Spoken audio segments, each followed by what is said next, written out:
क्या माने हम।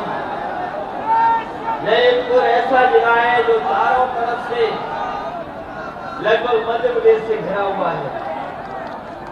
ये जिला ऐसा है जो मध्य प्रदेश से घिरा है, उत्तर प्रदेश में है। और अभी अभी नीति आयोग के भी जो आंकड़े आए होंगे वो आप जानते होंगे कि आज सबसे ज्यादा गरीब लोग अगर कहीं हैं तो वो बुंदेलखंड में हैं। और बुंदेलखंड में भी अगर सबसे ज्यादा गरीब लोग कहीं हैं तो वो महोबा और ललितपुर में दिखाई देते हैं। अभी मैं जिनका कार्यक्रम देख रहा था जो स्वागत में कार्यक्रम कर रहे थे, सेठिया बिरादरी के लोग, मुझे याद है ललितपुर में जब हम लोग समाजवादी पैकेट बांटने आए थे सूखा के समय पर, सूखा के समय पर यहाँ पर बड़े पैमाने पर किसानों का नुकसान हुआ और ऐसी तस्वीर देखने को मिली कि जहां पर लोगों पर खाने को कुछ नहीं था। जिस समय समाजवादी सरकार थी, एक अंग्रेजी चैनल ने भी ये दिखा दिया कि यहाँ बुंदेलखंड में कुछ ऐसे लोग हैं जो घास की रोटी खा करके जीवन जी रहे हैं। हमें दुख हुआ समाजवादियों को और वो तस्वीरें देख करके उसी समय फैसला लिया कि सरकार के खजाने से हमें कितना भी पैसा देना पड़े, लेकिन बुंदेलखंड की जनता को भूख से निजात दिलाने का काम समाजवादी लोग करेंगे। और याद होगा आपको, समाजवादी सरकार में समाजवादी पैकेट बांटे करते थे जिसमें आटा था, चावल थे, आलू था, सरसों का तेल भी था। और कभी गरीब ने नहीं सोचा होगा कि सरकार की तरफ से घी और दूध का मिल्क पाउडर भी मिल जाएगा। समाजवादी लोगों ने उस पैकेट को बांटने का काम किया। और उसी समय मुझे याद है ये हमारे सेठिया बिरादरी के लोग हमें मिले थे जब मैं देवगढ़ जा रहा था। देवगढ़ जब जा रहा था मैं, रास्ते में ये परिवार के लोग मिले और उस समय भी जो कुछ उनके पास था वो स्वागत में लेकर के आ गए। वही हाथों में उनके कनेर के फूल थे और जैसे कुछ सामान बनाया हुआ था, जिस तरीके से आज ये खाली कनस्तर बजा रहे थे, वहां भी कुछ बजाने का सामान ला करके स्वागत करने का काम किया। और मैंने देखा कि इनके पास रहने का कुछ नहीं है, ऐसे ही लकड़ी लगा करके पॉलिथीन में जीवन यापन कर रहे हैं। उसी समय खड़े होकर के सरकार समाजवादी पार्टी की थी, जिलाधिकारी को वहीं पर कहा कि इन सभी लोगों को और जितने भी ललितपुर के गरीब लोग हैं उनको लोहिया आवास देने का काम करें। और याद होगा समाजवादी साथियों, 3 लाख वाला गरीबों का आवास इन लोगों को देना शुरू हो गया था। अगर ललितपुर देवगढ़ अगर आप जाओगे तो पाओगे इनका घर बना है। हम ये बातें इसलिए बताना चाहते हैं आपको, हम ये बातें इसलिए रख रहे हैं क्योंकि 4.5 साल का कार्यकाल आपने देख लिया होगा। 4.5 साल में इतना दुख, तकलीफ, परेशानी कभी गरीबों को नहीं मिली जितनी सरकार ने दी है। वो तस्वीरें कौन भूल जाएगा जिस समय लॉकडाउन लगा था और हमारे मजदूर भाइयों को दूसरी जगह से आना पड़ रहा था, जो दूसरे प्रदेश में काम कर रहे थे। उन प्रदेशों से जब लौट करके आए तो ऐसी तस्वीरें कभी नहीं देखी होंगी किसी ने। जब हमारे देश का बंटवारा हुआ तब भी ऐसा नहीं हुआ, लेकिन भारतीय जनता पार्टी की सरकार ने बैरिकेडिंग लगा दी और किसी भी मजदूर भाई को उत्तर प्रदेश में घुसने नहीं दिया। न जाने कितने दिन उस सीमा पर खड़े रहे जहां पर गाय बांधी जाती थी, गौशाला थी, खाली मैदान था, वहां हमारे मजदूर भाइयों को रख दिया। भूखे प्यासे, बिना नहाए, बिना पानी के हफ्तों हफ्तों हमारे मजदूर भाई रहे। और तब रहे जब सरकार के पास सब कुछ था। अगर चाहती सरकार तो हमारे मजदूर भाइयों को पैदल नहीं चलना पड़ता। हमारी सरकार होती तो एक भी मजदूर पैदल नहीं हमें बस लगानी पड़ती, सरकारी गाड़ियां लगानी पड़ती, चाहे डीएम की गाड़ी से भेजना पड़ता तो गाड़ियों से भेज करके अपने मजदूरों को घर और गांव पहुंचाते थे।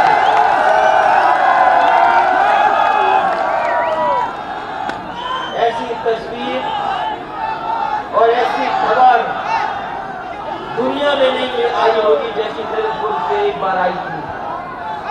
उसी समय पर, लॉकडाउन के समय पर, एक गर्भवती मां जो शरीफी महाराज से पैदल चलते चलते आई और यहीं ललितपुर की सीमा पर उसके बेटी पैदा हुई, लेकिन इस सरकार ने कुछ नहीं सुनवाई की।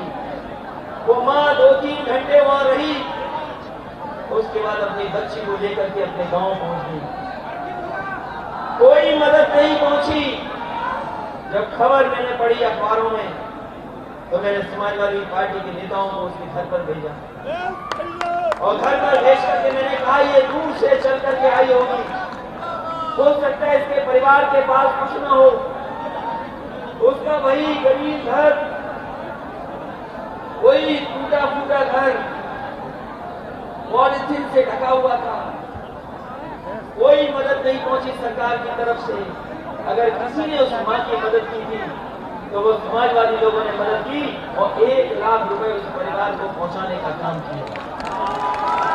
केवल मां की मदद नहीं, बल्कि जितने मजदूर हमारे गांव नहीं पहुंच पाए और घर परिवार से नहीं मिल पाए, बीच में इनकी जान चली गई, अगर किसी ने मदद की थी 1-1 लाख रुपए की तो समाजवादी पार्टी ने मदद करने का काम किया। ये बात मैं इसलिए बता रहा हूं, ये बातें मैं इसलिए बता रहा हूं कि बहुत सत्ता में बैठे लोग कहते हैं परिवारवाद, परिवार परिवार। मैं आपसे कहना चाहता हूं, जिनके परिवार होते हैं वही परिवार वालों का दुख समझ सकते हैं। जिनका परिवार नहीं है वो परिवार वालों का दुख नहीं समझ सकते।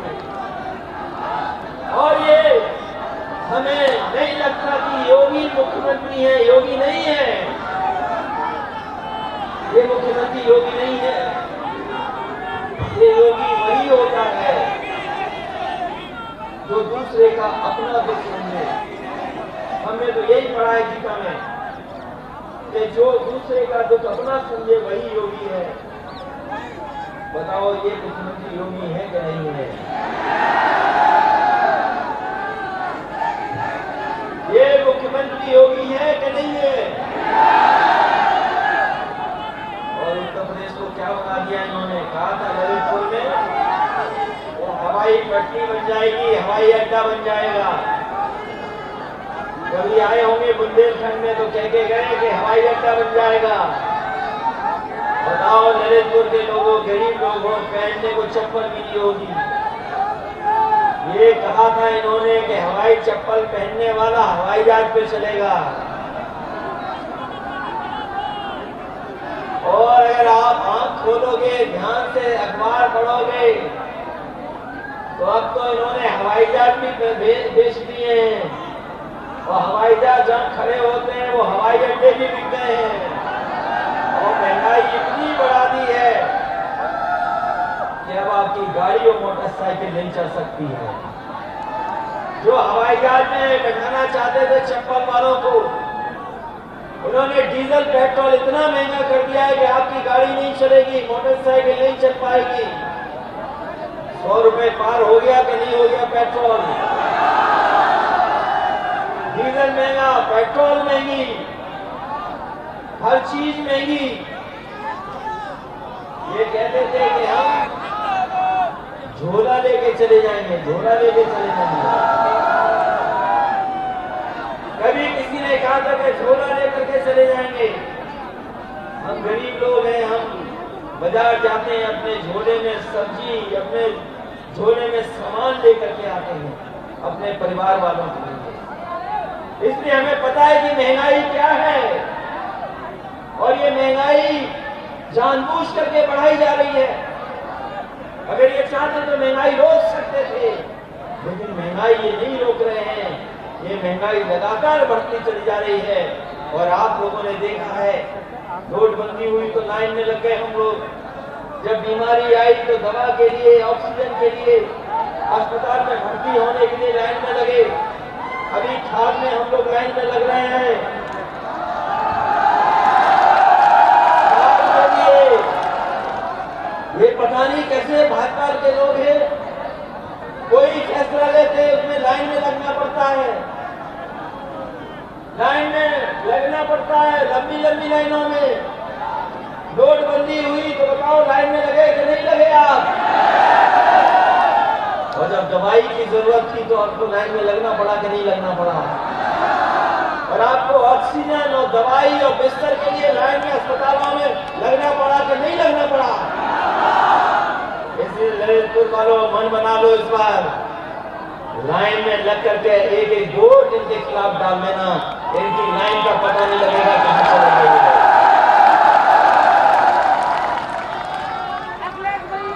बताओ लाइन में लग करके वोट डालोगे कि नहीं डालोगे?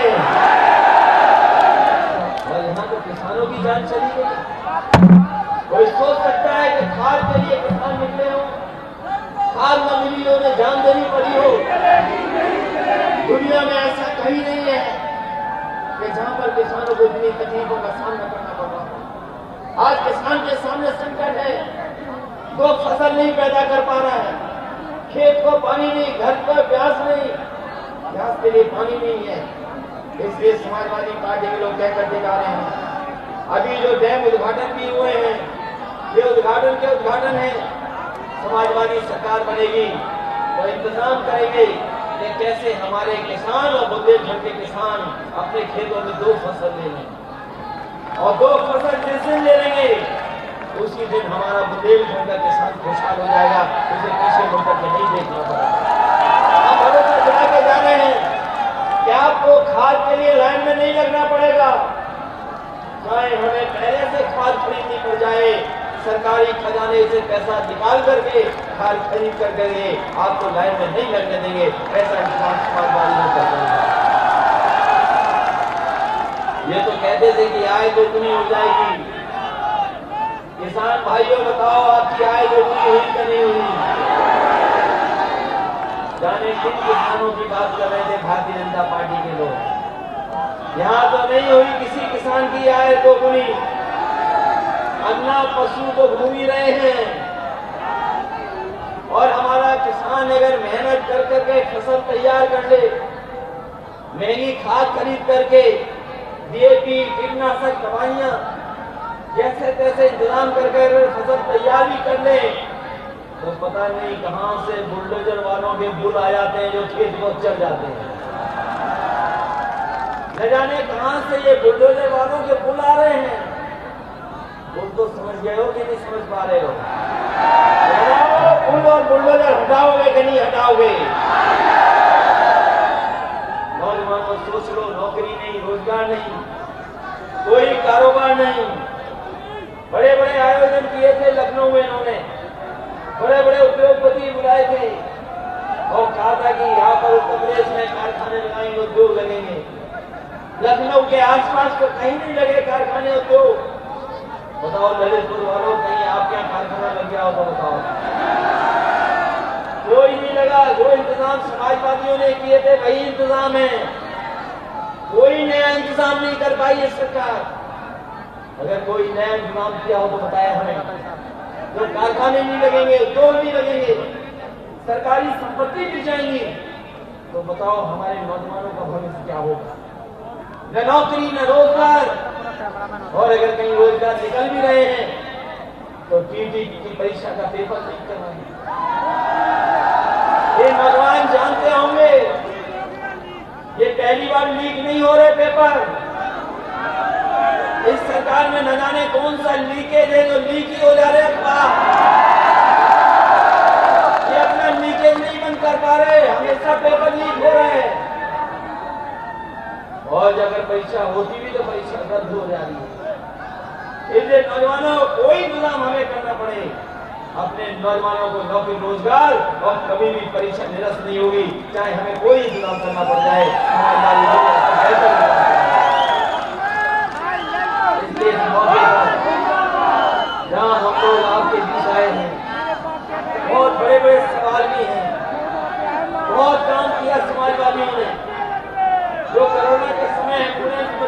थी वो समाजवादियों की रेजिडेंस थी। ये 100 नंबर जो 112 हो गई, ये भी समाजवादियों की थी। जब से 112 की है, पुलिस को पता नहीं क्या हो गया, बर्बाद हो गई पुलिस भी। पहले 100 नंबर था, जब पहले 100 नंबर चल रहा था, जब 100 नंबर था तो पुलिस ठीक थी। और ये 100 नंबर का इंतजाम इसलिए किया था कि जिससे कि हमारा गरीब, हमारे किसान या गांव में रहने वालों को कोई तकलीफ हो, झगड़ा हो, परेशानी हो तो उन्हें थाने में न जाना पड़े। वो पुलिस का 100 नंबर मिलाए और 100 नंबर मिलाते ही पुलिस उनकी मदद के लिए पहुंच जाए। ये इंतजाम हमने अमेरिका में देखा था, वो इंतजाम हम लोगों ने उत्तर प्रदेश में किया था। लेकिन ये मुख्यमंत्री जी आए, इन्होंने 100 का 12 कर दिया।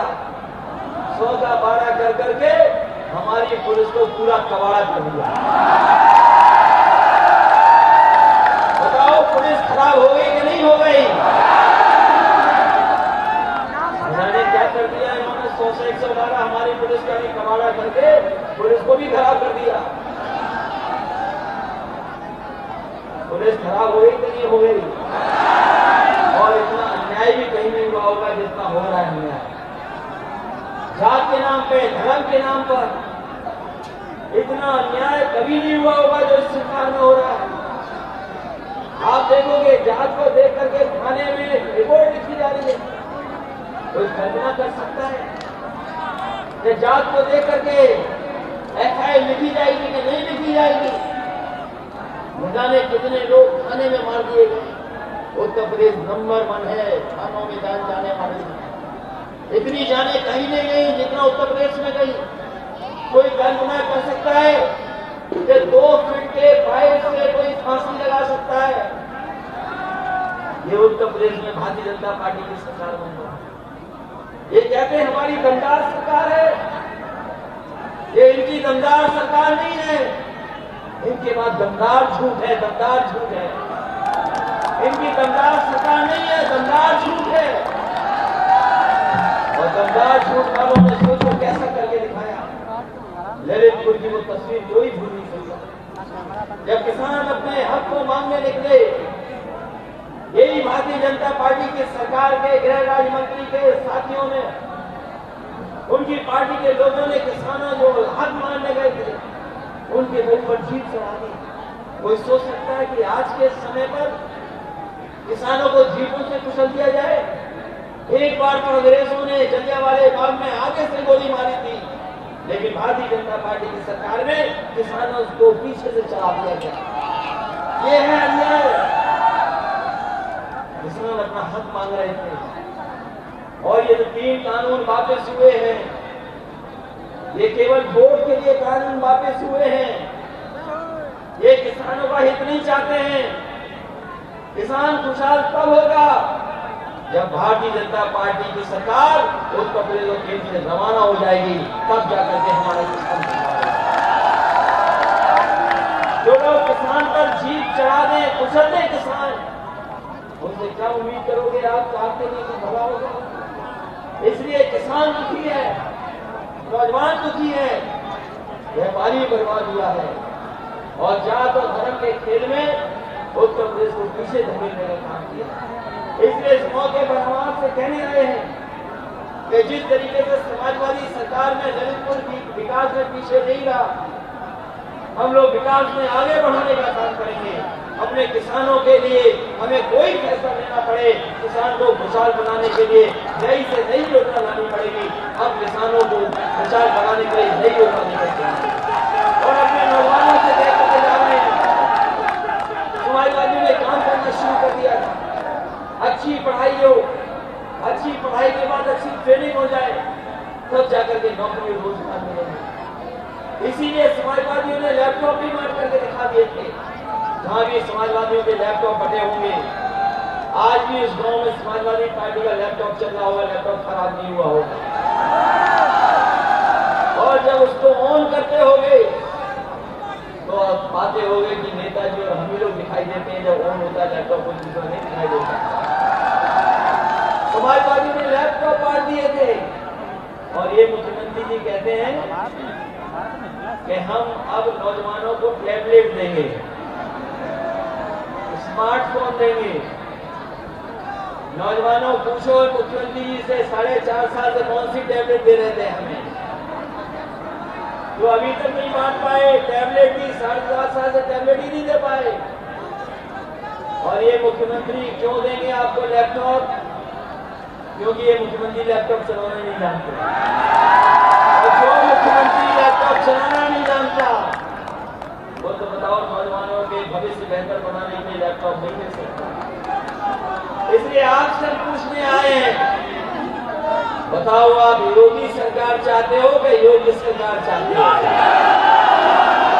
योगी सरकार होगी तो पढ़ाई का इंतजाम होगा अच्छी, रोजगार का इंतजाम अच्छा होगा और पढ़ने वाले बच्चों के हाथ में लैपटॉप देने का काम भी योगी सरकार करेगी। योगी सरकार करेगी। ये चिरंजीवी लोग उत्तर प्रदेश को आगे नहीं ले जा सकते। हम तो कह रहे हैं उन लोगों से कि जो मुख्यमंत्री आवास में धुएं के धब्बे लग गए हों तो मिटा दो, क्योंकि नई सरकार आने वाली है। उत्तर प्रदेश को आगे ले जाने का काम नहीं कर रही है। जो लोग गाय सेवा के नाम पर आए हो, अन्य पशुओं की समस्याओं समाधान न कर पा रहे हो, पानी न दे पा रहे हो, उद्घाटन का उद्घाटन कर रहे हो, इनके विकास में कौन सी तस्वीरें दिखाई दे रही हैं? जब विज्ञापन की तस्वीर छपी तो सुना है आपके बुंदेलखंड का बांध नहीं था, तेलंगाना की बांध की तस्वीर छापी थी। जब इन्होंने फैक्ट्री दिखाई तो उत्तर प्रदेश की कोई फैक्ट्री की तस्वीर नहीं थी, अमेरिका से फैक्ट्री की तस्वीर लाए थे। और जब इन्होंने फ्लाईओवर दिखाना था तो उत्तर प्रदेश का फ्लाईओवर नहीं दिखा पा रहे थे, ये बंगाल से फ्लाईओवर लेकर के आए हैं। इसलिए ये न केवल नाम बदलते हैं, काम भी चोरी करते हैं। इसलिए नाम बदलने वाली सरकार चाहिए कि काम करने वाली सरकार चाहिए। और अगर काम वाली सरकार चाहते हो तो साइकिल को याद रखना, साइकिल को याद रखोगे कि नहीं याद रखोगे? और हम आपको भरोसा दिला के जा रहे हैं, ये नई सरकार है, इसमें सबका हक और सम्मान की बात होगी, इसमें सबकी भागीदारी की बात होगी। कभी कभी लोग सवाल उठाते हैं कि जातियों की जनगणना क्यों नहीं हो रही? हम उनसे कह रहे हैं कि जाति जनगणना इसलिए नहीं हो रही है क्योंकि उनकी जाति कागज पे है, कागजी जाति है उनकी। वो जानते हैं कि जिस समय गिनती हो जाएगी तो उनकी पोल खुल जाएगी, इसलिए वो जाति जनगणना नहीं करना चाहते हैं। जब जाति जनगणना की बात होती है तो जो कागज में जिनकी जाति है वो जनगणना नहीं करना चाहते, और जो लोग जनगणना नहीं करना चाहते वो आपके कल्याण के बारे में भी नहीं सोच सकते हैं। इसलिए समाजवादी सरकार बनेगी तो जाति जनगणना भी होगी और भागीदारी के साथ साथ आपके सम्मान देने का काम भी समाजवादी लोग करेंगे। अगर आबादी ज्यादा है तो ज्यादा सम्मान देने का काम भी समाजवादी लोग करेंगे। इसलिए इस मौके पर हम अपने ललितपुर के लोगों को बधाई देना चाहते हैं। बहुत काम किया समाजवादियों ने। सूर्य से रोशनी कैसे हो, सोलर प्लांट भी लगना शुरू हो गए थे, बड़े पैमाने पर सोलर प्लांट लग गए थे। एक जो बिजली की परियोजना थी आधी अधूरी जो शुरू की गई थी पुरानी सरकार में, उस योजना को भी पूरा करने का काम किसी ने किया तो ललितपुर में वो समाजवादी सरकार ने किया। आज अगर बिजली बन रही है बड़े पैमाने पर ललितपुर में तो वो समाजवादियों की देन है, जिसकी वजह से ललितपुर में बिजली नहीं आ रही है। लेकिन बिजली तो हम लोगों ने बना दी, लेकिन भारतीय जनता पार्टी के लोगों ने जब बिल भेजा है तो आपको करंट मारा है कि नहीं मारा है बताओ? ऐसा बिल भेज रहे हैं जिससे करंट लग रहा है। इसलिए हम आपको भरोसा दिला रहे हैं ललितपुर के लोगों, ये हमारे मुख्यमंत्री जी बिजली का प्लांट जो लगा है उसका नाम भी नहीं बोल सकते। वैसे तो बहुत नाम बदलते हैं, ये रंग बदलते हैं, और अच्छा है ललितपुर के लोगों आपके शहर में नहीं आए, नहीं तो आपके शहर का भी नाम बदल देते। और अगर कहीं वो ट्रैफिक लाइट देख लेते लाल हरी और पीली वाली, तो हो सकता है एक रंग में कर देते, उनका भी रंग बदल देते। जो बदलने वाले लोग हैं नाम और रंग, वो आपके बिजली प्लांट का नाम नहीं बोल सकते। जो ये बिजली का प्लांट है उसका नाम नहीं बोल सकते हैं, रंग बदल सकते हैं, नाम बदल सकते हैं, लेकिन ये बिजली का प्लांट कैसा है उसका नाम नहीं बोल सकते। और हम तो कहते हैं कि अगर नाम बोल करके दिखा दो तो हमारे ललितपुर के लोग सब वोट आपको दे देंगे, लेकिन नाम कभी नहीं सुना होगा, क्योंकि अगर नाम बोल दिया तो कहीं अटक न जाए। जो प्लांट का नाम है कभी सुना उनके पूछे कि नहीं सुना, बताओ। उस प्लांट का जो बोला जाता है वो है 3x6 super critical thermal plant. बताओ हमारे बाबा मुख्यमंत्री बोल पाएंगे कि नहीं बोल पाएंगे? 3x6 super critical thermal plant, बताओ पक्का साथियों, बाबा मुख्यमंत्री जी बोल पाएंगे कि नहीं बोल पाएंगे?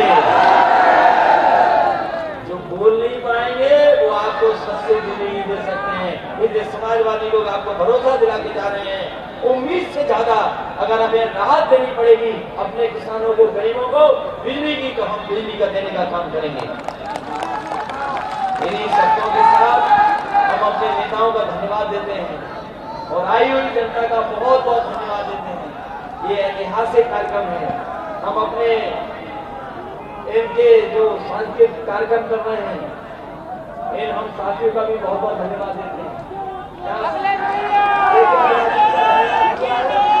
वही हमारे पुष्पा समाज के लोग दिखाई दे रहे हैं तो बड़ी संख्या में आए हैं समाजवादियों का सम्मान करने।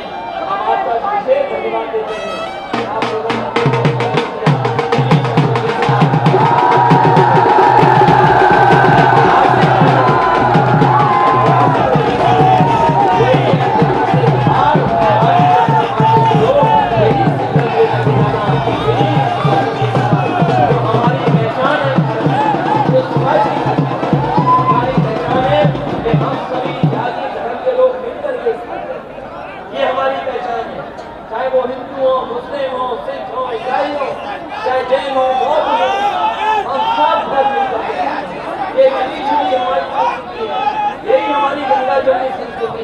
इसी संस्कृति को खत्म करने के लिए भारतीय जनता पार्टी के लोग काम कर रहे हैं, क्योंकि वो जानते हैं कि काम पर वोट नहीं देना चाहते लोग, उन्होंने काम नहीं किया है इसलिए काम पर वोट नहीं मांगना चाहते हैं, वो जात और धर्म पर वोट मांगना चाहते हैं। लेकिन हमें भरोसा है अपनी जनता पर कि वो लोग जात और धर्म पर आएंगे, उन्हें निकाल देंगे और साइकिल के लोग जो सबको एक साथ लेकर चाहते हैं, सबको भागीदारी देना चाहते हैं, उनके साथ करने का काम करेंगे, उनका सहयोग देने का काम करेंगे।